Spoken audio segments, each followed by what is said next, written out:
Have you ever wandered deep into the heart of a national forest, where the interlocking canopy above utterly eclipses the sun, and then, without warning, everything descends into a blood-curdling stillness? Not the tranquil silence of poetry, but a breathless suspension. The bird's song is extinguished, the thrumming of insects sinks into an abyssal void. Even the bed of dead leaves beneath your boots seems to deliberately mute itself.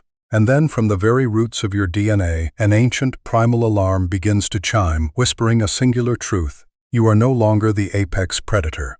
You are being watched. Thousands of invisible eyes are dissecting your every movement, your every measured breath, every bead of cold sweat now prickling down the ridge of your spine. Your legs turn to lead, your intuition screams at you to turn back and run. Before we step across the threshold of the light and descend into that encroaching darkness together, tell me, from where are you listening to this tale? Are you driving alone on a desolate, rain-slicked highway in the dead of night? Or are you curled up in the safety of your blankets within a dead-bolted room? Leave a comment below. Give me your coordinates, because every single comment, every breadcrumb you leave behind, I commit it to memory as a way to tether ourselves to this reality. Welcome to my world. Tonight, we are not going to speak of ghosts of wandering spirits or cheap urban legends. We are going to speak of something 1,000 times more terrifying, the sadistic hubris of mankind. In the autumn of 1887, a telegraph line repairman named Vernon Caulfield led his horse into Harrow Valley, nestled deep within the Ozark Mountains. What he unearthed there was not merely a ghost town. He found a colossal terrarium clandestinely constructed by the government to cage anomalies that defied the boundaries of human comprehension. And the most horrifying aspect was not that this cage existed. The most horrifying aspect was, its doors had been blown wide open from the inside. Motes of dust hovered in the pallid shaft of light, piercing through the solitary window of the timber cabin. The autumn of 1887 bled into the Arkansas wilderness, not with blustering gales, but with a razor-sharp, bone-chilling cold that slithered through every crevice of the unhewn pine logs. Vernon Caulfield sat in absolute stillness beside a table of his own making, his massive, heavily calloused hands carefully turning the pages of a battered volume of Walt Whitman's poetry. At 38 years of age, Vernon resembled a tree that had driven its roots far too deeply into this barren earth to ever be uprooted.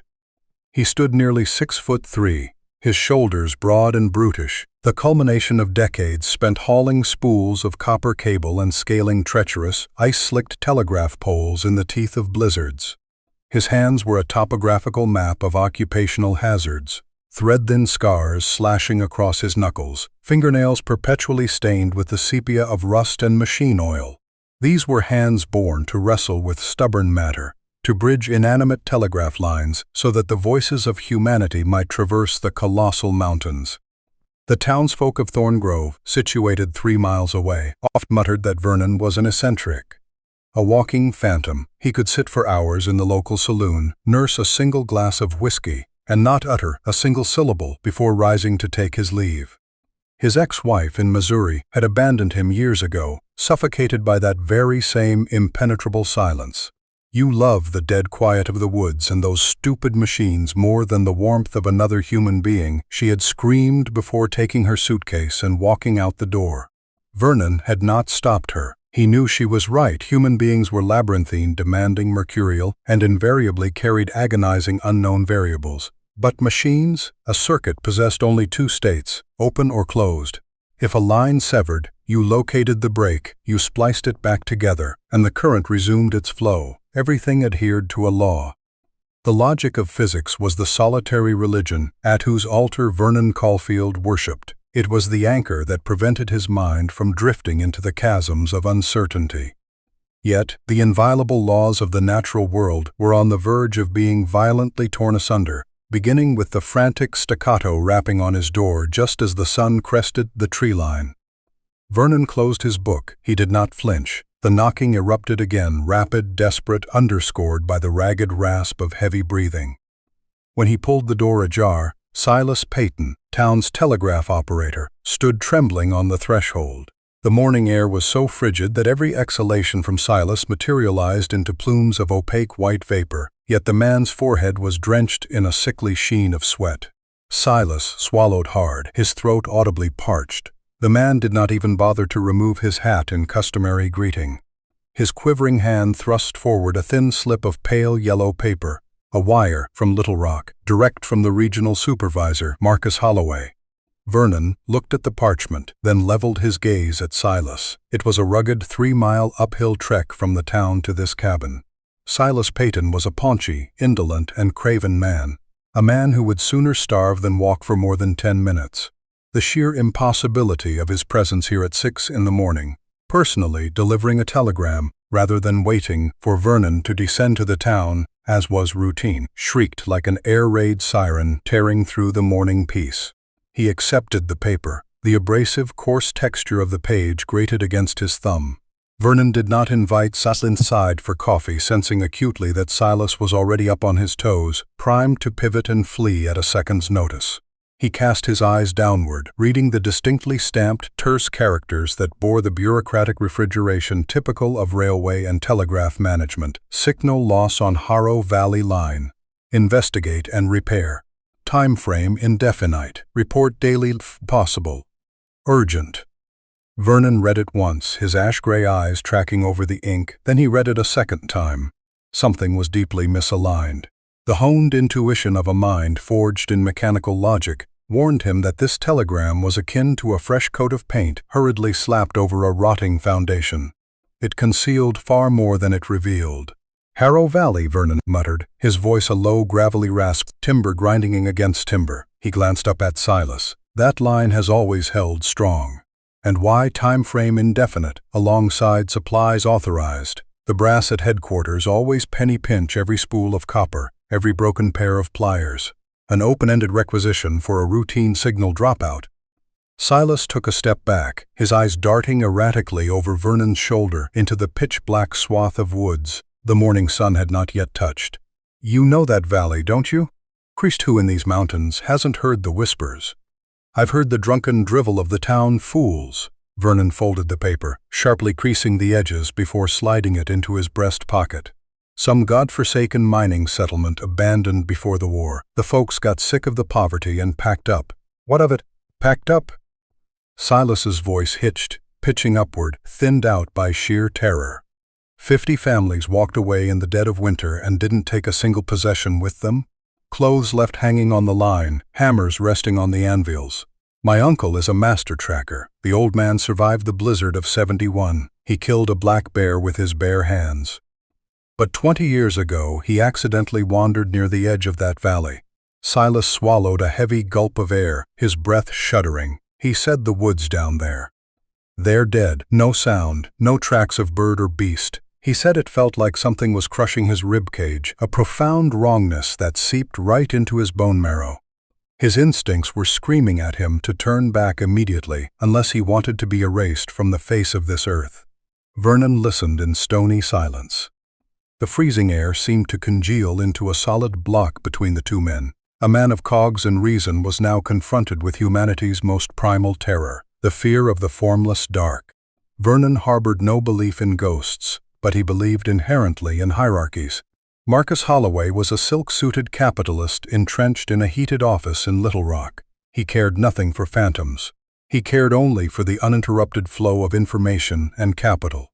If Holloway was willing to sign a blank check of authority to a lowly repairman, then whatever that telegraph line was connecting was not merely a string of train stations. This was no repair job. Vernon's olfactory senses could almost smell the coppery tang of a bear trap. That telegraph system hadn't been severed by the elements, and they were casting him into the breach, like lowering a canary into a mine shaft thick with toxic gas, just to time how long it took for the bird to asphyxiate. But the ingrained habit of martial discipline and the austere pride of a craftsman eclipsed the swelling paranoia. The lines reporting a fault. Someone has to fix it, Vernon stated in a flat, even monotone, locking away all emotion. Tell Holloway I ride out by early afternoon. Silas nodded frantically, his eyes ablaze with the euphoric relief of a coward who had just successfully passed off a death sentence to another. He spun on his heel and scrambled down the hill as if pursued by demons, never once looking back. Vernon lingered on the porch for a long while. He inhaled a deep, sustaining breath. The pungent scent of pine resin, the loamy musk of damp earth, and a faint, metallic trace drifting on the air currents. He turned back into the cabin and commenced his preparations. His existence was compartmentalized into flawlessly repeated procedures. He audited every piece of equipment with the surgical precision of a physician: wire cutters, insulating tape that gleamed coy with a jaundiced luster, climbing spikes, hardtack, salted pork, coffee grounds, sugar, and a diminutive cast-iron skillet. Finally, he reached beneath his cot and dragged out a long wooden case. Nestled within lay his Winchester Model 73 rifle. The sensation of the walnut stock pressing against his palm, smooth and freezing to the touch, instilled an absolute sense of security. The lever-action mechanism cycled with a dry, authoritative clack-clack. Vernon fully loaded the tubular magazine and deposited a spare box of cartridges into his satchel. Even if his logic stubbornly denied the existence of the supernatural, he perpetually prepared for the malice of men or the savagery of apex predators. Bess, his dark chestnut mare, stood grazing in the modest rear paddock. She was a docile, obstinate beast possessing an astounding reservoir of endurance. Over their 2 years of companionship, she had carried him across surging flash floods and navigated through deafening thunderstorms without a singular flinch or moment of panic. Vernon trusted the rhythmic, steady percussion of Bess's hooves far more than the beating of his own heart. He meticulously cinched the leather girths across her belly and slung the saddlebags over her flanks. The friction of the raw leather elicited a creaking groan, the familiar acoustic signature of departure. By early afternoon, the sky was a brittle, cloudless, agonizing blue. Vernon mounted Bess and rode away from the cabin, tracing the railway tracks eastward before hooking sharply to the north, plunging onto an archaic logging trail that would swallow him deep into the blackened heart of the Ozarks. The deeper they penetrated the timberland, the more aggressively the canopy knitted together, utterly samishag the sun. Colossal oaks and hickories thrust their gnarled, arthritic limbs outward, as if striving to interlace a subterranean vault meant to imprison any soul who dared trespass. A nocturnal gloom collapsed onto the trail. Despite it being merely midday, the feral acoustics of the forest began to mutate. The cheerful chirping of birds and the rustle of squirrels navigating the branches were eradicated, leaving only the relentless clop-clop, clop-clop of Bess's hooves rebounding off the sheer rock faces, echoing like the countdown of a gargantuan doomsday clock. The first night was spent in a small clearing hugging the banks of a creek. Vernon built a meager fire, set his coffee to boil, and sat whittling a potato. Around him, the darkness was not merely an absence of illumination. It seemed to possess a gravitational mass. It bore down upon his shoulders, pressing suffocatingly close against the fragile perimeter of the firelight. The nocturnal woods were entirely too still. There was no hooting of owls, no snapping of twigs under the tentative steps of a foraging deer. Such silence was profoundly unnatural. It was the bated breath of an apex predator stalking its prey. And then, the dawn of the second day arrived, shredding whatever meager tranquility remained. Vernon was not roused by the creeping sunrise, but violently jolted awake by a sound that tore at his very bowels. Bess, the stoic mare who had never known terror in 2 years, was unleashing a barrage of agonized, ear-piercing shrieks. He threw himself upward, snatching the Winchester and kicking away his woolen blanket. The ashen morning offered no chorus of birds to greet him. Over there, beside the trunk of a massive Passat pine, Bess was violently backing away, jerking so savagely against the tether staked to her fetlock that the flesh had begun to bleed. Her ears were pinned flat against her skull, her eyes bulging wide, the whites marred by a grotesque webbing of ruptured crimson capillaries. The animal's entire frame convulsed, great slabs of muscle trembling incessantly beneath a coat drenched in the foul-smelling sweat of absolute panic. She was staring fixedly into the dense thicket ahead. Not at a bear, nor a mountain lion. Were it a beast of flesh and blood, there would be the distinct musk of a predator, the low rumble of a growl, the rustle of disturbed underbrush. But there was only a colossal, gaping emptiness. A thin, sickly fog, milky as clouded water, began to slither up from the bed of dead leaves, wrapping its tendrils around the roots of the trees.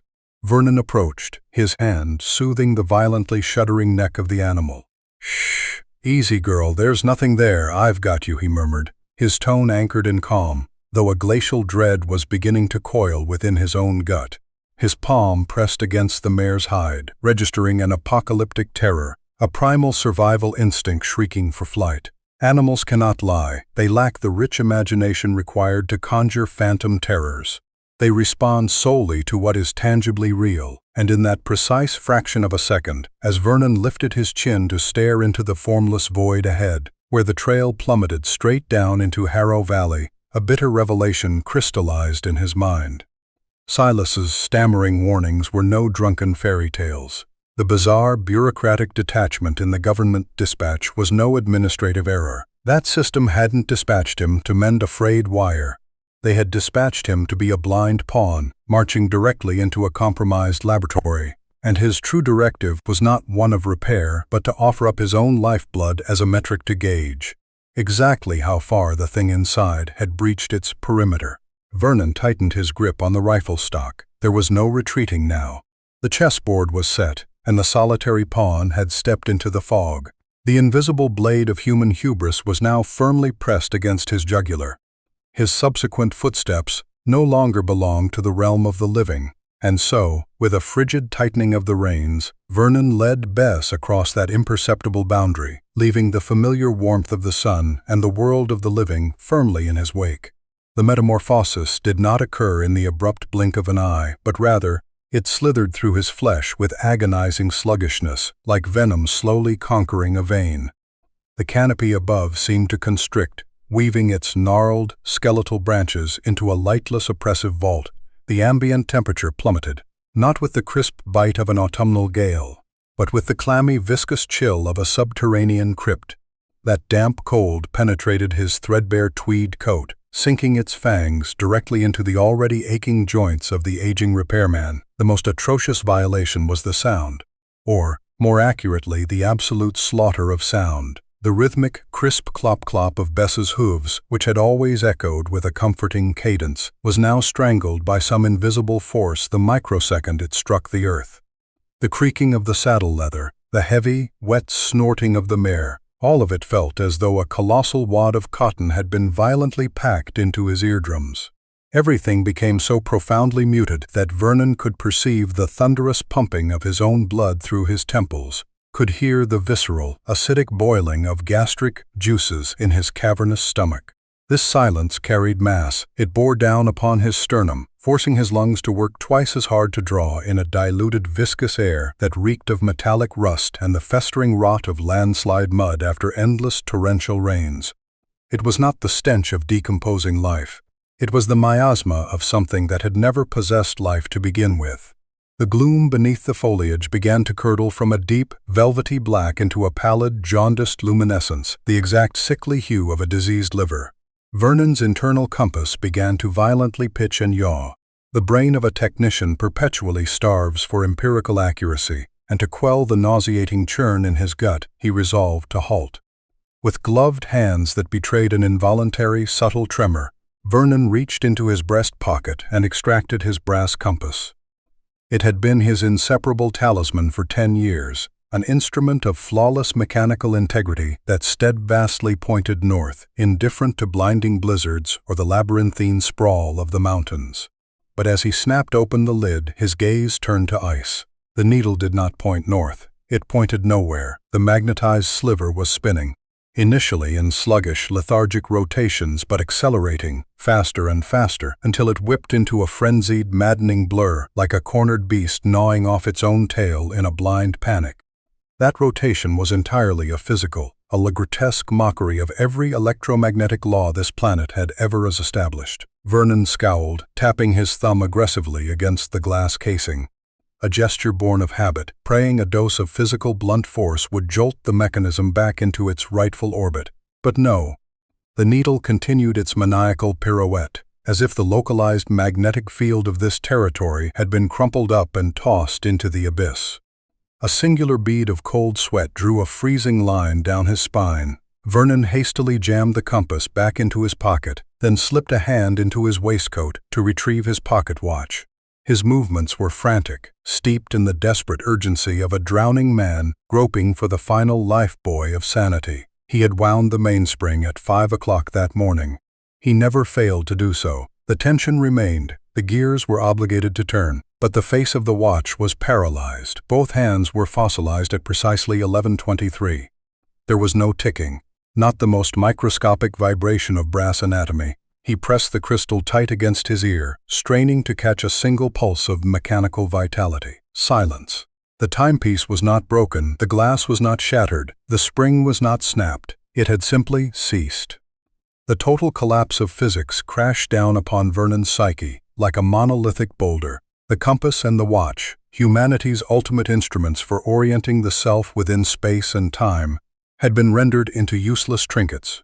Within this valley, time and space no longer operated under the jurisdiction of God or man. They had been warped, subjugated by an entirely different paradigm, one far darker, far more archaic, and resting entirely outside the periphery of his comprehension.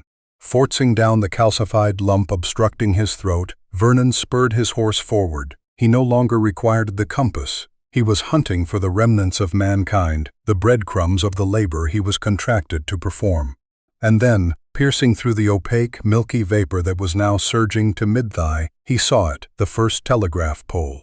It stood pitched at an unnatural 10-degree angle, sagging beside the path like an abandoned tombstone. The tar-steeped pine of the pylon remained pristine, the glass insulator mounted at its peak, still catching the weak light. But the wire itself did not. The copper cable, thick as a man's pinky finger, a conduit meant to be pulled taut across the heavens, humming with electrical charge, now hung flaccid, drooping toward the earth, utterly severed. Vernon vaulted from the saddle. He approached the mutilated extremity of the wire, stripped off his right leather glove, and ran his bare thumb across the cross-section. The freezing, razor-sharp edge of the metal transmitted a shock directly into his nervous system. His ash-gray eyes narrowed into slits, his pupils contracted to pinpricks. The cable had not been snapped by a tempest toppling the forest. It had not been frayed by friction, nor ruptured by overwhelming mechanical tension. The severed surface was perfectly flush, possessing a surgical sleekness. The oxidative discoloration on the copper was incredibly faint, proving the amputation had occurred a mere matter of weeks ago. Only one specific tool in existence could administer a laceration this flawless, a heavy-duty industrial bull cutter, the kind that demanded the brute strength of both arms to force the steel jaws through such unyielding alloy. Vernon's analytical brain shifted into overdrive, frantically stitching these lunatic data points into a coherent tapestry. Someone had scaled this pole and manually butchered the line, but to what end? Petty thieves? Impossible. The wire was truncated, yet the entirety of the heavy copper spool lay unbothered on the forest floor, not a single inch plundered. In this desolate, treacherous nowhere, the caloric expenditure required to haul such massive weight out of the woods vastly eclipsed any scrap value it held. A vandal craving infamy even more preposterous. No one executes a masterpiece of sabotage in a void devoid of an audience to behold the carnage. Therefore, only one logical deduction remained: calculated sabotage, engineered expressly to terminate communication. But communication between whom? In a necropolis of a valley where no breathing citizen had dared set foot for decades. Vernon rotated his head, staring back up the trail he had descended, before his gaze locked dead onto the lifeless wire. Suddenly, stammering paranoia, the chilling bureaucratic sterility of Marcus Holloway's telegram, and this surgically precise laceration all fused into one monumentally cruel mosaic. This line had never been erected to transmit commercial telegraphs or train schedules. There were no railway stations looming ahead. This telegraph wire was a mechanical alarm system, a colossal tripwire strung taut across the throat of the valley. Whatever horrors were quarantined down here, the moment they evolved, swelled in mass, and expanded their hunting grounds, they would inevitably collide with, crush, or obliterate any obstacle in their path. And the instant the wire snapped, the signal pulsing back to headquarters would die. That was exactly how the silk-suited elites in the capital would know. The cage door has ruptured. The thing in the valley has broken loose. And instead of dispatching a fully mechanized infantry to investigate, they had sent a solitary repairman. They had thrown in a live piece of bait, complete with a pulsing heartbeat, body heat, hauling spools of idiot wire, instructing him to march into the very nucleus of the terrarium, merely to test how ravenous the beasts had become. A sickening wave of betrayal, the realization of being consecrated as a sacrificial lamb, slammed into Vernon, causing his stomach to violently spasm. He stood petrified amidst the sensory vacuum, his hand strangling the severed copper cable until his knuckles blanched bone white. At that exact moment, Bess voiced her violent objection to this localized insanity. She reeled backward, tearing the oppressive silence with an ear-splitting, razor-edged shriek, her forelegs rearing violently into the void. The reins were brutally yanked from Vernon's grip. She pivoted, desperately fighting to charge back up the incline. Vernon had to lunge, weaponizing the full weight of his own body to drag her neck down, expending nearly 15 agonizing minutes of coaxing with low, gravelly whispers interwoven with ragged pants before he could force the animal to a standstill. But Bess outright refused to advance another fraction of an inch. Her eyes protruded from their sockets, the whites drowning in blood-red capillaries. The musculature in her hind legs shuddered convulsively, anchoring herself to the earth in a defiant crucifixion against impending death. The mare's primordial survival instincts had redlined. Whatever reigned in the nadir of that valley was radiating a localized aura of slaughter, a miasma the blunted, atrophied senses of mankind could not detect, but to the animal it was as dense and impenetrable as a wall of solid brick. Vernon exhaled, a plume of white vapor dissolving instantly into the gray smog.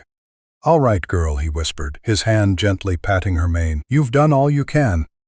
No one is forcing you to march into hell." He stripped away the saddle, unhooked the rations, the toolkit, and the bandoliers of ammunition, slinging the entire payload over his own broad shoulders. He lashed Bess's reins securely to a monolithic ancient oak at the crest of the slope, ensuring she had ample slack to graze on the sparse vegetation. The act of abandoning the horse, the final living, breathing entity tethered to his side, felt akin to personally severing the ultimate anchor chain mooring him to reality. The Winchester Model 73 now rested flush in his right hand. Vernon Caulfield turned his back to the ridge, embarking alone on his descent into the bowels of Harrow Valley, sliding directly into the black hole of space. The deeper he sank, the more aggressively the surrounding spectra was liched away. Like an oil painting assaulted by corrosive acid, the vibrant greens of the foliage were systematically bleached, deteriorating into an autumnal necrosis, until finally, as his boot heels struck the plateau of the valley floor, the world was reduced to a singular, monochromatic landscape of ash gray. White and black coalesced to forge a colorless, freezing, and fundamentally deceased realm. Beneath his boots, the botanical anatomy had suffered a grotesque mutation. This was not grass. His eyes perceived blades of grass sprouting knee-high, swaying rhythmically within the fog, but as his weight compressed them, the tactile feedback transmitted was not the supple resilience of flora coursing with sap. It was brittle, parched, and rigidly petrified. The acoustic crunch of his footfalls grinding over the vegetation was abrasive, a harsh crackle snap that mimicked the sensation of wading through a killing field, littered with shattered glass and rusted tangles of barbed wire. The flora here did not germinate from the soil. It seemed as though they were husks drained of all vital essence, calcified into a lethal synthetic mineral. And then the fog wholly consumed him. It bore no resemblance to the natural mists of the Ozark ranges. It did not exhale from the damp earth at the crack of dawn to gracefully evaporate under the sun's kiss. The vapor here was gelatinous, suspended, and foully viscous. It clung desperately to Vernon's garments, painting his canvas coat with a slick, morbid sheen of moisture, exhaling a bone-chilling frost directly into his nostrils. There was no wind, yet the fog appeared to autonomously writhe and contort, churning into formless, localized vortexes, projecting the optical illusion that thousands of flaccid, boneless anatomies were slithering and grinding against one another at the absolute periphery of his vision. Visibility was brutally amputated to a mere 20 meters. Surrounding him was nothing but a murky, impenetrable soup, isolating him entirely within a sensory deprivation incubator. There was no zenith, no nadir, no horizon. Following the trajectory of the first decapitated telegraph pole, Vernon trudged mechanically toward the second, and then the third. Every single pylon bore an identical surgical amputation. The copper arteries drooped through the fog like suspended hangman's nooses, patiently waiting to snare the souls of the wayward. He was drowning, sinking inexorably into the stagnant waters of a warped reality. A claustrophobic suffocation tightened its grip around his throat, ensuring that every gulp of air forced into his lungs scorched them with the acrid stench of ozone and pulverized ash. The natural world had been abandoned far behind his shoulders, and now, as the colossal, ink-black silhouette of the first architectural structure in the hazy distance, Vernon understood absolute certainty the natural abyss bordantis was not a mindless, inanimate darkness, but a darkness that possessed cognitive thought, a darkness that knew how to not wait, that meticulously learned to mimic the shapes of mankind. The monolithic structure looming from the mist was no optical illusion destined to dissipate upon his approach. It solidified, slicing through the murky atmosphere with geometric lines of such rigid, unnatural perfection they bordered on the grotesque. An antiquated barn, the wooden siding had been utterly purged of any warm earthen browns, leaving behind a sickly, cadaverous ash. Two gargantuan timber doors gaped wide, hanging parallel to one another with a mathematical precision that felt inherently wrong. Not a single hinge was plagued by rust. Not a single panel sagged beneath the weight of gravity after all these abandoned years. Rust, lavinous within that colossal maw, seemed to congeal into a solid mass, refusing to reflect even the most anemic slivers of light cascading from the fog-choked sky above. Vernon strangled the grip of his Winchester, his frost-bitten index finger hovering flush against the trigger guard. Holding his breath, he took a measured step backward, electing to chart a wide, conservative perimeter around the structure. The instant he cleared the blind spot of that initial edifice, the reality before his eyes shattered into irredeemable fragments. There was not just a solitary barn. Piercing through the veils of fog that drifted listlessly at chest height, the entirety of a township slowly materialized. Roofs shingled in wood, a chapel crowned with a precarious listing bell tower, a physician's clinic, a general store. Vernon trudged mechanically down a main street devoid of cobblestones, carpeted only by that brittle, metallic flora that disintegrated beneath his leather soles with a grating crunch. The chill had evolved beyond a mere dermal assault. It now pooled as a rusty, metallic tang at the base of his throat, sickeningly reminiscent of the scent of dried blood. This settlement possessed no name on any cadastral map of Arkansas. It sat festering in a void where humanity had no domain, yet it boasted dozens of impeccably erected structures.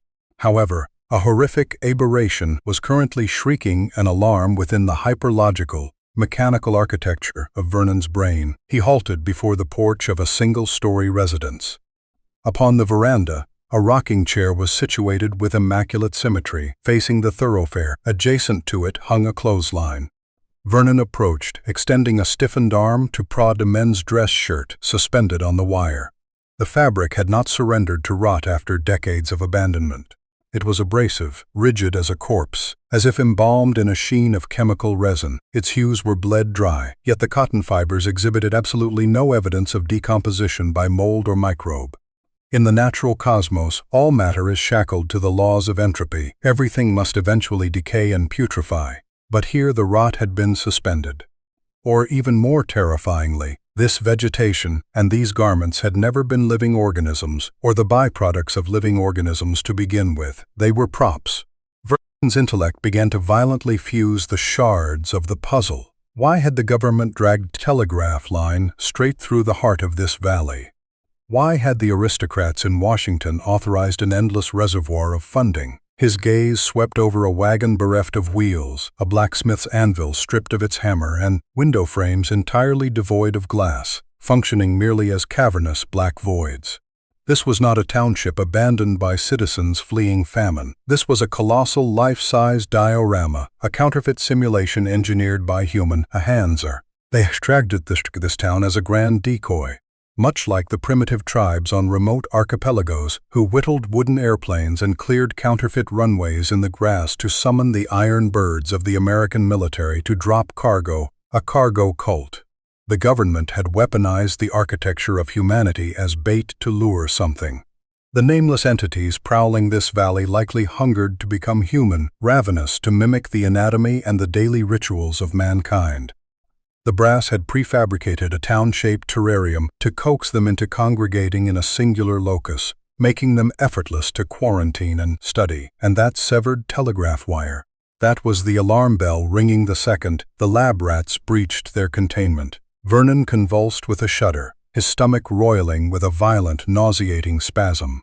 He was taking a stroll inside the incubator of a breed of misshapen abominations. His boots carried him toward the epicenter of this fabricated plaza. There, an ashen stone well stood utterly forsaken.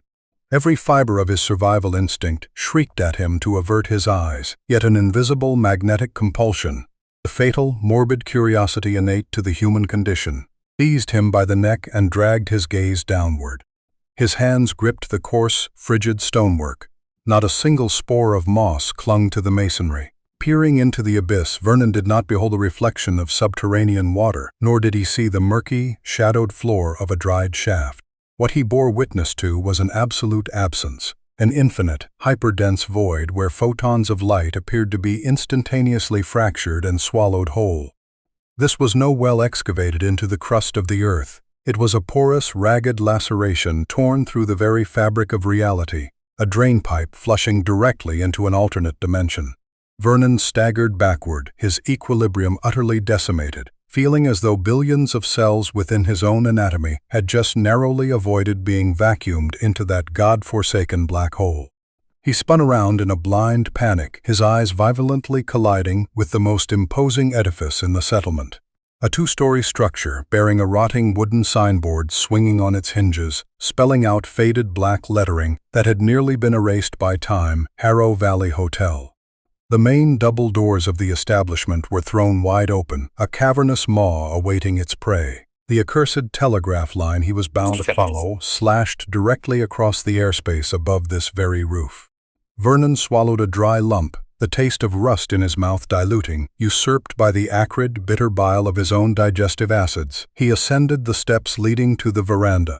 The timber did not emit a single creak. This totalitarian silence was driving him into the jaws of madness. He craved the acoustic confirmation of a snapping floorboard, the high-pitched shriek of oxidized iron nails, any physical auditory evidence to verify he was still tethered to the earth. But there was nothing. He crossed the threshold into the hotel lobby. The sickly, anemic light filtering in from the external fog failed to penetrate more than 2 meters into the chamber. The atmosphere in here was so oppressively stagnant that he felt as if he had just been sealed inside a casket nailed shut a century ago. A dusty musk violently assaulted his olfactory senses, yet it was not the scent of earth and dust, but something horrifyingly akin to the pulverized residue of rotting paper and desiccated bone meal. The absolute chaos of the room violently struck his vision. Scattered across the gray wooden floorboards were hundreds, thousands of books. They lay strewn everywhere, heaped upon the reception desk, piled beneath the pendulum of a towering grandfather clock that had rigor mortised at exactly 3:14, draped precariously over the armrests of lounge chairs. The tableau resembled the aftermath of an entity, or a swarming hive of them, that had succumbed to sheer lunacy, frantically ransacking and hurling every tome from its shelf to the floor in a paroxysm of blind, directionless rage. Anchoring the rifle in a steadfast, one-handed grip, Vernon slowly descended onto a single knee against the floorboards, retrieving the nearest volume. The cover was bound in leather, yet the tactile sensation was neither bovine nor oven. It was frigid, slick, and bore a faintly abrasive texture akin to the hide of some unclassified reptile. He peeled open the first page beneath the anemic sliver of light bleeding in through the main doorway. The page was stark white, devoid of a single character. He turned to the next page. White. He continued flipping, his pace quickening. White. Absolute white. The blinding pallor of those immaculately squared pages assaulted Vernon's retinas, inducing a vertigo that clawed at the fringes of his sanity. He discarded the tome, lunging for a second, this one bound in tattered velvet. He tore it open. Still pristine white pages, brittle to the touch, entirely bereft of even the faintest stain of ink. A third volume. A fourth. Dozens of books lay scattered around his boots, all of them mindless, hollow blocks of paper. A silent shriek reverberated within the chest cavity of the aging telegraph repairman. The sheer terror of the truth had finally punctured the hardened carapace of his rationality. The entities dwelling within this fog, the things that had been lured into this decoy township erected by the government. They were attempting to evolve. They had observed the scientists, the specialized agents who had once come here to construct the system. They witnessed mankind holding these rectangular objects of paper and staring intently at them for hours on end. They hungered to be human, therefore they manufactured books. They mimicked the geometry of leather bindings, the texture of the creases, the precise thickness of the pages. Yet because they were non-spatial organisms, entirely devoid of any concept of language, of written text, or the fluid currents of conscious thought, they could only conjure the husk, a perfectly simulated material world, yet utterly bereft of humanity's soul. The impotency of their failure to decipher those characters had driven them to madness, hurling everything to the floor in a paroxysm of primordial rage. He was standing amidst the ruins of an aborted evolution, a desperate, sadistic endeavor by a horde of monstrosities attempting to forcefully stuff their abyssal essence into the vessel of mankind. Thud. Drag, thud. Drag. Vernon froze, the finger in the midst of turning a page locked rigid in mid-air. The fine hairs across both his arms stood on end in terrified unison, pricking against the inner lining of his coat. The sound emanated from directly above his skull, the second floor. Footsteps. But it was not the gait of a man. There was a grotesque aberration in the cadence of the footfalls. Left, drag, right. Jerk. The mass compressing the floorboards was unnaturally ponderous, as though the entity pacing above possessed no complete skeletal structure, but was instead forced to utilize deformed clusters of muscle to heave its segmented anatomy forward. It was a reluctant, mechanical rhythm, desperately trying to force itself into the bipedal mold of a human stride, only to fail catastrophically. Each reverberation against the ceiling struck like a sledgehammer driving directly into Vernon's skull. The thing up there knew he was here. It was pacing the perimeter of the stairwell, hovering directly above his position, tracking his presence through the fractional gaps in the floorboards. Vernon did not dare to breathe deeply. He languidly released the hollow tome onto the floor. The sound of the cover kissing the wood elicited a minuscule thump, yet within this totalitarian silence, it detonated like a mortar shell. The pacing upstairs ceased instantly. The atmosphere plummeted into a breathless vacuum. The monstrosity above was straining its ears. It was waiting for him to generate a second acoustic anomaly to triangulate his coordinates. Gliding backward as languidly as a phantom, Vernon retreated centimeter by agonizing centimeter, his eyes glued to the pitch-black void of the staircase winding its way up to the second floor. His vision swept along the wall flanking the steps, where the anemic light caressed the decaying wallpaper, and that was the exact moment his brain was forced to process the final, horrifying fragment of the nightmare. Across the entirety of the wall running parallel to the banisters, stretching from the lowest riser until it was swallowed by the blackness of the upper floor, were thousands of overlapping handprints. They were seared into the wallpaper, filthy, charcoal-gray smears composed of pulverized ash and some gelatinous fluid that had long since congealed. Thousands of impressions left by creatures desperately clinging to the wall as they attempted to teach themselves how to stand erect, how to scale a flight of stairs. But as Vernon's pupils contracted, focusing sharply upon a remarkably distinct print resting at eye level, stomach performed a sickening, violent revolution. The skeletal articulation of those handprints was fundamentally wrong. One print branded upon the wall possessed 7 fingers, spindly, needle-sharp, sprouting from an impossibly narrow stump of a wrist. The print layered directly above it possessed only 3 digits, bloated, crude, fractured by supplementary knuckles bending in grotesque zigzags. 9 fingers, 5 fingers, 6 fingers. A wave of biological panic detonated, gnawing at Vernon's eardrums. Those entities. They were literally tearing apart and remolding their anatomical structures in real time as they ascended the stairs. They were attempting to sculpt the exact numerical configuration of fingers required to pull the trigger of a rifle or to effectively asphyxiate a living, breathing human being. A low, guttural snarl, resonating like monolithic boulders grinding against one another at the bottom of an abyss, shuddered forth from the darkness at the summit of the staircase. The mimic had concluded its lesson. and now it was preparing to descend. The very microsecond the first aberrant footstep boomed down from the top riser, Vernon Caulfield did not wait for the second beat. His survival instinct, a mechanism long interred beneath the stoic facade of a telegraph repairman, detonated like a block of ignited dynamite. He pivoted. His knees dropped low. His ribcage expanded, swallowing a lungful of air choked with the stench of rotting parchment, and he launched himself out through the front doors of the Harrow Valley Hotel. He ran. His leather boots hammered thunderously against the trail paved with that ghastly ashen metallic grass. Crunch, snap. The percussive shattering of the brittle flora rang out with arid cruelty beneath his heels.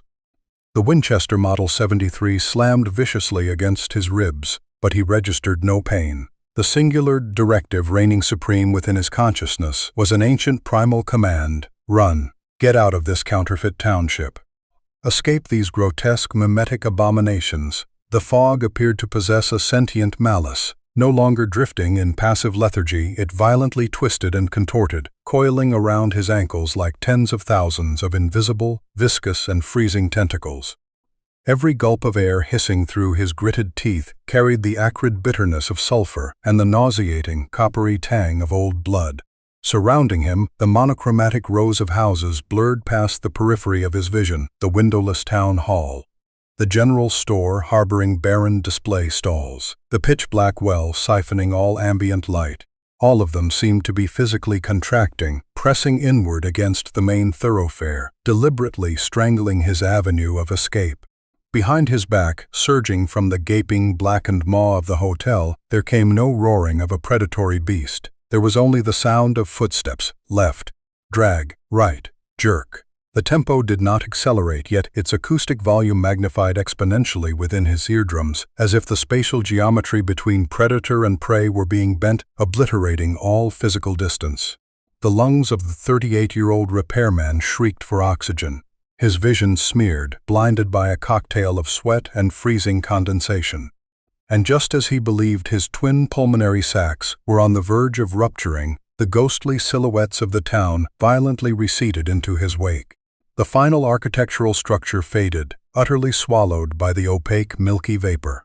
There was no tangible boundary line. The township simply ceased to exist within his visual spectrum. Reality was once again playing a sadistic sleight of hand with his senses. He was standing amidst the desolate plains of the valley floor. Vernon doubled over, bracing his hands against his kneecaps, dry heaving violently. His stomach was a cavernous void. Only a bitter stream of gastric bile surged upward, intermingled with thick, ropey strands of saliva. The ambient temperature had now plummeted into an unmitigated freefall. The cold did not merely caress his flesh, it lanced through his threadbare tweed coat, slid between his ribs, and drove its fangs deep into his spinal marrow. The pallid light was actively dying. The heavens offered no twilight, no vibrant orange tapestry of a sun sinking behind the Ozark ridges. It merely curdled from an opaque gray into a dark, suffocating shade of lead. Nightfall was collapsing upon him, and he knew with devastating certainty that he could not blindly scale the precipitous cliffs to return to where Bess was tethered. A single misstep within this blackness would hurl him down to shatter his skull against the canyon floor. He was marooned. Through the hallucinatory mist, roughly 20 yards away, his aching eyes seized upon a rare vertical geometric shape: a telegraph pole. It was the solitary pylon that had not been decapitated, standing utterly forsaken amidst the ashen valley like a desperate beacon planted atop a boiling sea. Vernon staggered toward it, allowing his weight to drag him down the length of the timber until his seat met the brittle, crackling earth. His broad back pressed flush against the coarse tar spine.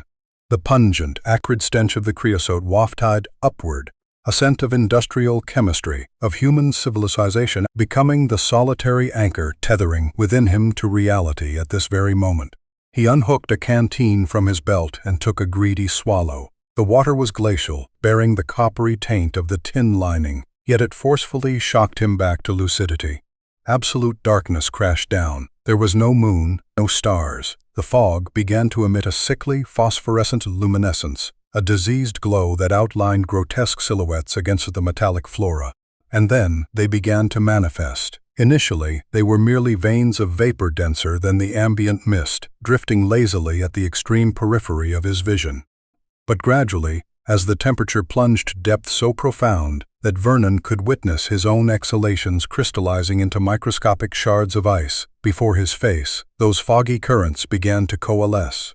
They carved their silhouettes into 3D-dimensional space. Vernon sat as paralyzed as a stone gargoyle, his jaws clamped ruthlessly together to stifle the chattering of his teeth.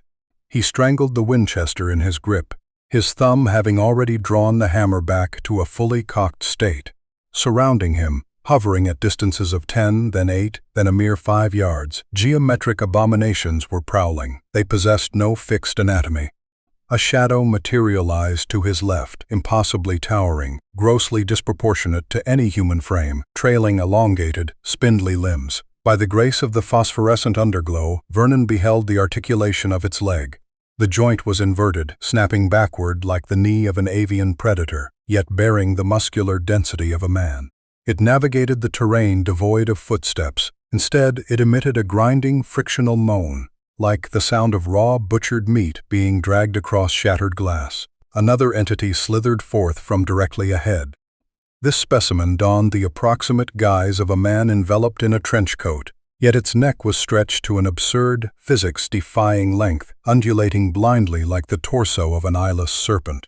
The topography of its face was an absolute blank slate, devoid of ocular cavities, bereft of a nasal ridge, until it abruptly halted a mere handful of paces from him. At the juncture where a mouth ought to reside, a jagged fissure ripped open, violently unzipping from the chin straight up to the crown of its forehead.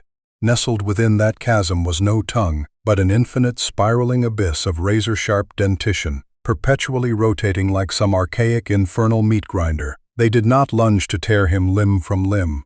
They were toying with him. They orbited the telegraph pole, analyzing the cadence of his respiration, studying the microtremors of the muscle fibers in his gun-toting arms. They were reading the architecture of his terror, to formulate a methodology for its replication. A glacial sweat erupted across Vernon's forehead, streaming down to burn his eye sockets. The psychological atmospheric pressure crushing down upon his neural pathways sent his temples into a frenzy of spasms. A grating, static whispering resonated inside the confines of his skull, not transmitted via language, but through vibrational frequencies that bypassed the ears and violently hacked directly into his cerebral cortex. Agony, desolation, surrender. As the atrocity bearing the spiraling maw slithered one step closer, the exhalation venting from its facial canyon washed over Vernon's face. It reeked of cadavers steeped in spoiled formaldehyde, the stench of a subterranean laboratory forgotten for centuries. Every threshold of human endurance shattered. "Get back!" Vernon roared, his voice a ragged, splintered rasp. The deeply ingrained reflexes of decades pulled the trigger autonomously. Bang! The Winchester Model 73 kicked backward, the stock burying itself into his shoulder with reassuring kinetic familiarity. But the acoustic report of the detonation, was fundamentally wrong. There was no ear-split echo of combusting gunpowder violently breaching the sound barrier.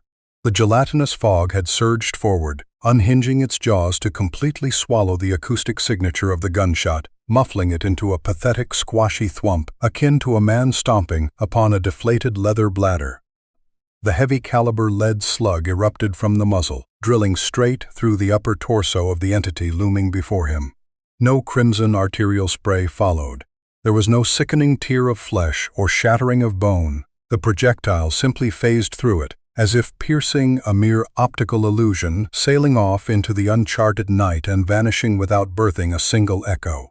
The entity did not even stutter its advance. Its ruptured visage merely rippled with a localized distortion, like a serene pond disturbed by a cast stone, before instantaneously stitching itself back together, seamlessly and grotesquely intact. It cocked its eyeless head to one side, seemingly evaluating with morbid curiosity the fire-spitting metal rod clutched in the hands of this fragile little man. Vernon was paralyzed by shock. His eyes bulged, staring down the barrel of his weapon, which still exhaled a wispy tendril of gray smoke. This rifle, the apex crystallization of centuries of mankind's mechanical and physical evolution, an instrument capable of executing a bull moose at 100 yards. Here, it was nothing but a toothless toy, a pathetic farce. Lead ballistics and gunpowder operated upon the sovereign laws of three-dimensional kinetic energy. But the organisms circling him held no allegiance to that jurisdiction. They possessed no carbon-based cellular architecture. Firing a weapon into their mass was as futile as attempting to bludgeon a phantom with a pebble, or using a blade to slice through a rushing current. And in that precise microsecond of absolute impotence, as his finger went slack and the icy crescent of the trigger slipped away, a bitter, blinding revelation tore through the darkness of his psyche. Epiphany descended upon him not in the guise of a redeeming angel, but as a venom-laced dagger plunging to the hilt into his heart. He incrementally lowered the muzzle. His ashen eyes stared fixedly into the hallucinatory void before him. A telegraph repairman, that was his occupational title. But why him? Why had Holloway, that bureaucratic overseer in Little Rock, signed the dispatch order for a man possessing no family, no next of kin, a man with a documented history of militant isolation stretching back decades, to venture into this sector? Why did the requisition mandate explicitly state supplies authorized for an indefinite time frame? The Department of the Interior, the Armed Forces. Those silk-suited architects sitting securely in their incandescently lit sanctuaries hundreds of miles away. They knew, they had always known exactly what was incubating in this valley. That ghost town, those erected facades, those hollow books, they were all constructed on the dime of federal tax dollars. A colossal open-air laboratory laid bare in the heart of the wilderness. The upper echelon had scattered bait to corral these entities into a localized quarantine. And when the early warning system ruptured, when the copper wire was meticulously amputated by organisms that had begun to evolve and master the use of bolt cutters, the brass did not mobilize an infantry battalion to neutralize the threat. They dispatched Vernon Caulfield. He was not the mechanic sent to repair the system failure. He was the diagnostic tool. They had dropped him into this terrarium, much like one drops a guinea pig into a labyrinth flooded with nerve gas. He was a biological variable, equipped with a pulsing heartbeat, radiant body heat, and the distinct olfactory signature of humanity. They hurled him into the breach for the sole purpose of quantifying exactly how lethally efficient these entities had become at hunting. If he vanished without a trace, if 0 daily reports were transmitted back via the telegraph, the overseers would have empirical confirmation that the cage doors had truly been breached. A glacial obsidian fury coiled tightly within Vernon's ribcage. It was a wrath so monolithic, so profoundly dark, that it momentarily eclipsed even the paralyzing terror of his own impending death standing right before him. Extra-dimensional abominations birthed from alternate realities were undeniably horrifying, yes. But the hubris of the elite ruling class, the psychopathic detachment of men willing to sacrifice an impromptu Class S citizen as disposable refuse just to harvest a data point. That was the truest, absolute marrow of cruelty. Gilded swine, Vernon hissed through his teeth, the blood seeping from his savagely bitten lower lip blossoming with a briny metallic tang upon his tongue.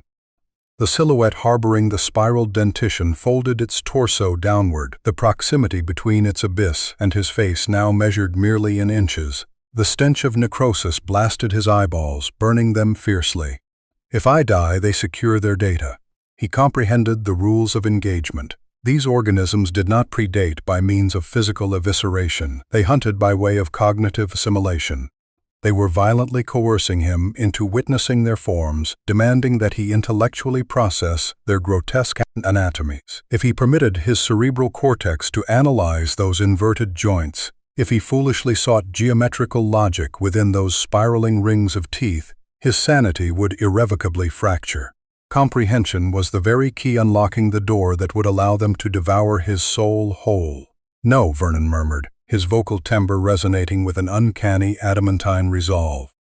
He allowed his eyelids to droop to a heavy half-mast. He did not clamp them shut, for if a total sensory deprivation would merely trigger the brain's innate panic response to the dark, but rather reduced his vision to a minuscule slit.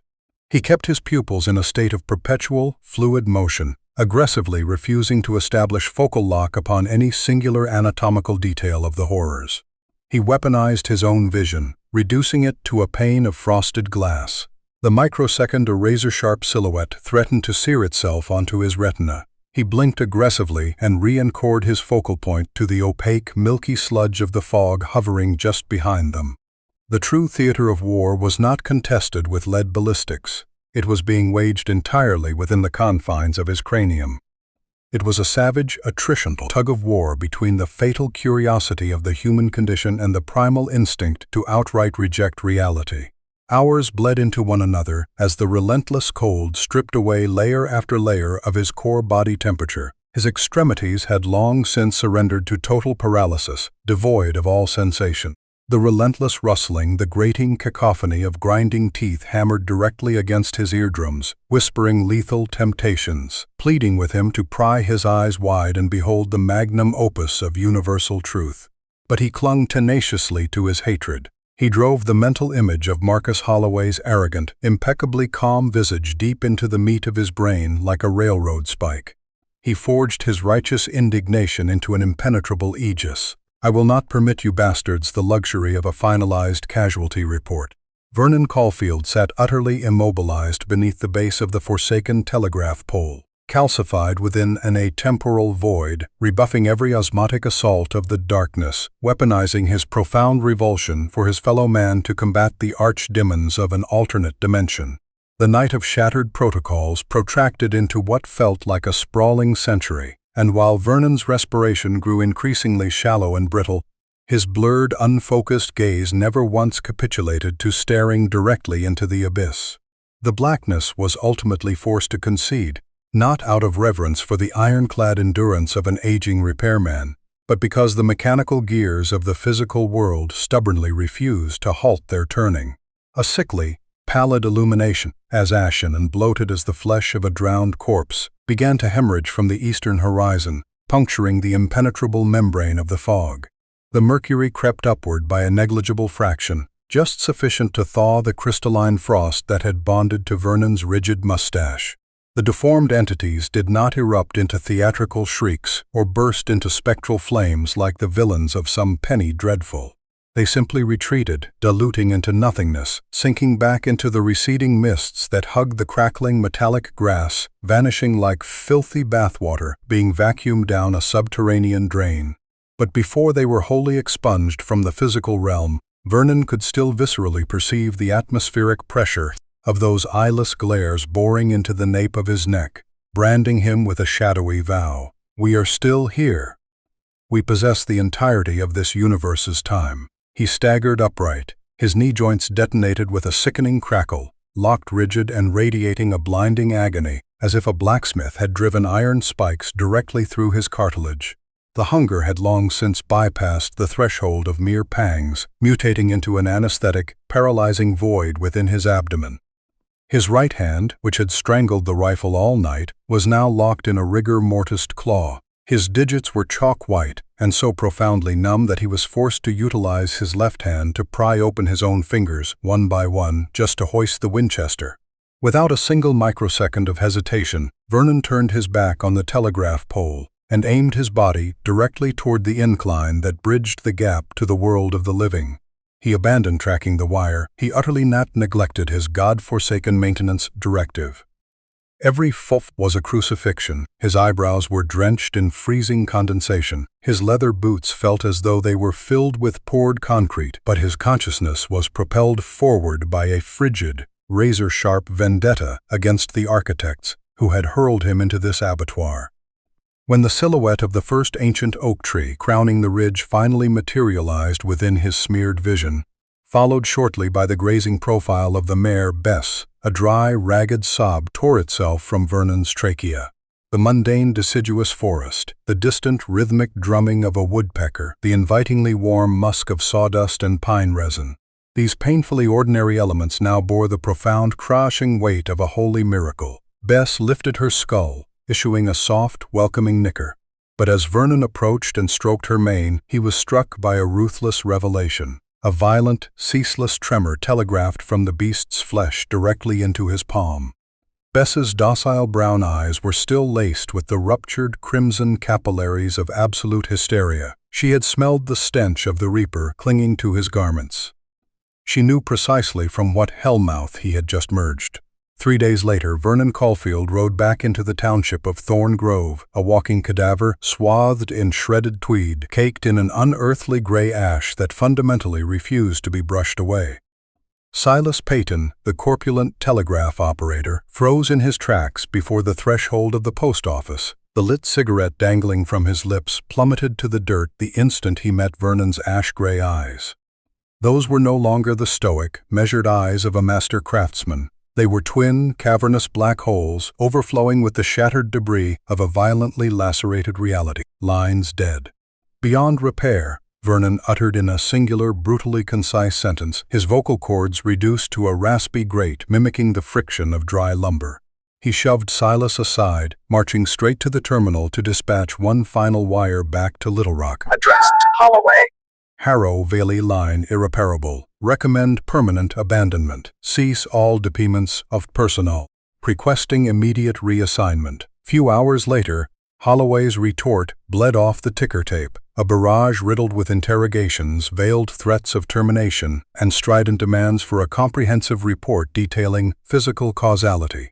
Vernon tossed the telegraph into the hearth, silently watching it incinerate into gray soot. That very afternoon, he liquidated Bess, selling her off to a local farmer for a pathetic pittance, roughly half her actual worth. It was not out of any newfound malice toward the beast that had shared his harrowing crucible. Rather, it was because he simply could not stomach the prospect of waking up each dawn, peering into those terror-stricken eyes, and being violently reminded of their mutual complicity in a shared psychological trauma. He refused to force the animal to shoulder such an apocalyptic burden, yet Vernon did not immediately flee the town. The glacial wrath forged at the nadir of the valley had germinated a malignant seed within him. He needed to excavate exactly how much the capitalists and the military brass in the capital truly knew. He sacrificed his final 2 days barricading himself within the suffocating dust-choked attic of the Thorn Grove Library, a claustrophobic chamber reeking intensely of decomposing paper, black mold, and rodent excrement. Ransacking dozens of wooden crates overflowing with antiquated cadastral records, yellowed topography maps, and the weather-beaten journals of vagrant drifters, his tar-stained fingers finally arrested upon a deeply buried archival dossier, wedged covertly amidst a stack of Civil War-era tax ledgers. It was a typewritten correspondence. The ink was a cold, geometric black, standing in violent juxtaposition to the elegant, sweeping cursive penmanship typical of the era. Stamped in the upper right quadrant was the date, April 6, 1883, 4 full years before he had been thrust into the valley. Sender, J. Morai, Chief Engineer, Department of the Interior. Recipient, Colonel Ashford Thorne, Department of War. Vernon held his breath, his eyes ravenously devouring every syllable as though the letters themselves were scalpels actively flaying his flesh. Progress report regarding the containment protocols enacted at Sector 7, colloquially designated Harrow Valley. The fabrication of the simulative structures, Decoy Township, has reached completion. The objective is to attract and centralize the anomalous entities, thereby thwarting the expansion of their predatory range. An early warning mechanism, utilizing a telegraphic cable, has been successfully installed. In the event of a containment perimeter failure, or should the entities exhibit evolutionary trajectories exceeding manageable parameters, the line will be severed. We issue the following explicit recommendation.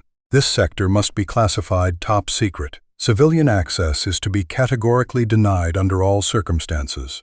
Any accidental incursions, or those orchestrated specifically to audit system integrity, must be managed with the highest echelon of operational security, accepting all on-site personnel casualties as necessary collateral.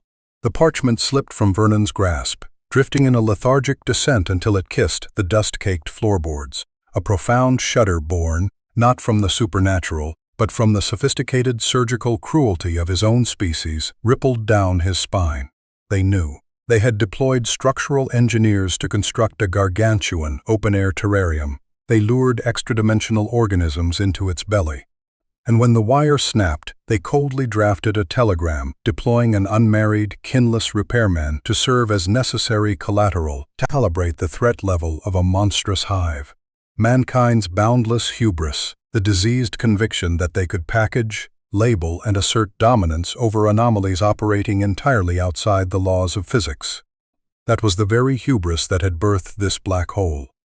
He snatched the paper from the floor, jammed it violently into his inner breast pocket, and exited the library. At dawn the following morning, Vernon Caulfield boarded an eastbound locomotive, leaving the fog-choked ridges of the Ozarks diminishing in his wake.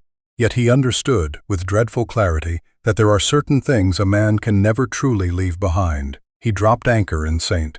Louis, enduring the remainder of life inside a squalid, claustrophobic boarding-house room that permanently reeked of boiled cabbage and pulverized coal smoke. He secured employment as a telegraph operator for an inland shipping conglomerate. The labor was monotonously repetitive, sterile, and supremely safe. He transmuted himself into a living phantom, haunting a bustling metropolis. He forged no friendships, he took no bride, he never once breathed a syllable of his saga to another living soul. For who would ever believe the senile ravings of an aging mechanic prattling on about 7-fingered hands and hollow books? 15 years bled away. The scars mapped across his knuckles had faded, yet his psyche remained permanently suspended over an abyss on a rotting tightrope. Until one torrential, weeping afternoon in 1922, the telegraph receiver on his desk violently sprang to life, its staccato clacking, vomiting forth a strip of ticker tape. An anonymous transmission routed from the Little Rock station, completely devoid of a sender's signature, bearing only 6 damning words. The wire has gone silent again. Vernon's fingertips froze against the paper ribbon. It felt as though an invisible, crushing fist had seized his myocardium. The early warning perimeter in Harrow Valley had been breached once more, that ungodly fog. It had swelled in power. It was currently bleeding over the borders of its counterfeit township. This time, they would not merely amputate a copper cable. They would devour the outlying municipalities. They would consume the innocent. And the silk-suited aristocrats in Washington would simply continue to march fresh platoons of blind pawns directly into the meat grinder. Trembling violently, he struck a match and set the ticker tape ablaze directly over his brass ashtray, sitting in silence as he watched the ink-stained characters disintegrate into ash. Vernon Caulfield shouldered that obsidian despair until the day he expelled his final breath in 1923, reaching the age of 74. The attending coroner declared the cause of death to be congestive heart failure. A peaceful expiration for an exceptionally quiet man. However, the landlady, the first soul to breach the locked door, projectile vomited the instant she laid eyes upon his corpse. Vernon had perished while aggressively burrowing himself into the far corner of his room, his eyes bulging wide and painted with shattered, blood-red capillaries, his facial architecture contorted into a mask of supreme, apocalyptic horror, his dead gaze locked fiercely upon a completely empty expanse of the plaster ceiling. Encircling his carcass, entirely plastering all 4 walls of the chamber, were dozens of topographical maps of the United States. Every single one had been savagely desecrated, scored with bleeding circles of red ink, violently crossed out in frantic frenzy, and the epicenter of every single concentric ring converged upon one singular coordinate, Harrow Valley. The landlady dismissed the collage as the tragic byproduct of a senile, deteriorating mind. She callously gathered every map, scribbled fasto the ultimate, damning evidence of Sector 7, and tossed the entire payload into the building's incinerator. History was flawlessly eradicated, fully restoring the pristine innocence of the government's top-secret archives. A fracturing crackle of audio, followed by a moment of absolute, void-like silence. The voice of the Hope Tales host resonates. Low, steeped in a bone-deep exhaustion and a profound, cynical mocking smirk in 1938, 15 years subsequent to the demise of that solitary telegraph repairman, the federal government abruptly allocated a gargantuan budget to systematically purchase the entirety of the territory surrounding Harrow Valley.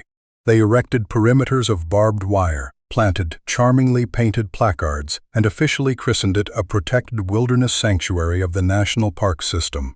A flawless alibi, is it not? There is no superior camouflage for an extra-dimensional biological laboratory than a welcoming billboard featuring a friendly Smokey Bear, strictly forbidding civilians from camping due to wildfire hazards or the preservation of critical animal habitats.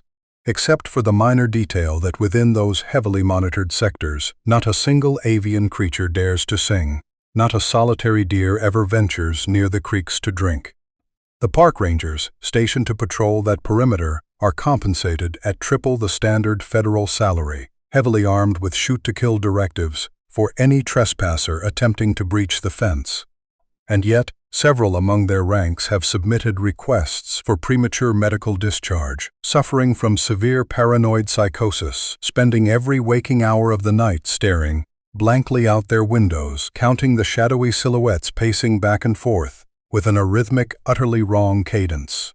You see extraterrestrial monstrosities, archdemons from alternate dimensions, or sentient fogs capable of devouring sound. They are genuinely terrifying.